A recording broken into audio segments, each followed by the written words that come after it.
surety bond is a contract where one party, the surety company, guarantees the performance of certain obligations in a contract of the second party, who is the principal or the insured, to a third party who is called the obligee.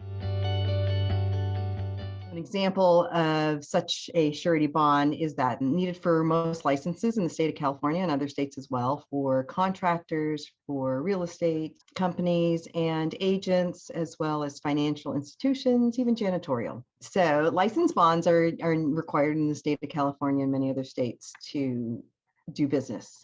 And they're put into place by the state to protect the consumer. So the insured or the principal purchases this bond in an amount just prescribed by the state to pay the obligee, which is the state at this point, in case there's a claim against somebody's license.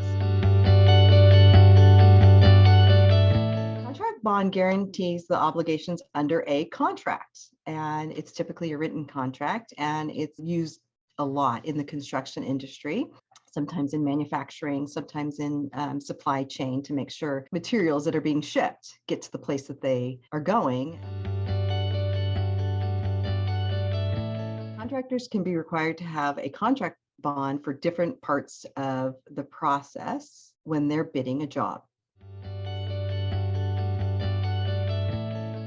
Many times a bid bond is required just to be able to submit the bid for a project. Typically, these are in the public arena, such as for the states or cities, or maybe the Department of Forestry, and you're going to do a construction job for any of these entities. And what this bid bond does is it lets the entity that has this project know that the contractor can provide a payment and performance bond should the job be awarded to them. If the contractor is awarded the project and the contractor decides that they cannot fulfill the obligation, then the bid bond helps to pay for the difference in price that it costs to get a new contractor in. And that kind of leads into the next kind of coupling of bonds, which is the payment bond and the performance bond.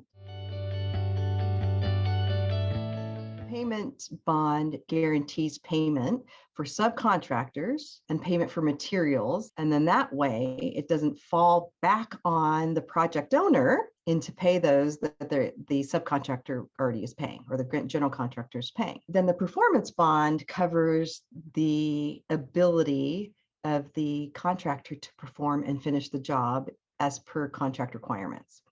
And if they don't perform, then the contract bond kicks in and helps to pay for the completion of that performance. All of these bonds, really important, if they're used, if there's a claim on a bond, the contractor who purchased the bond has to pay that back. Surety companies look for really strong financials, assets in a company, lines of credit, letters of credit that create a picture that says you're worthy of having a bond put into place. Because if the bond is utilized and pays out, they need to know that the purchaser of the bond can pay that money back.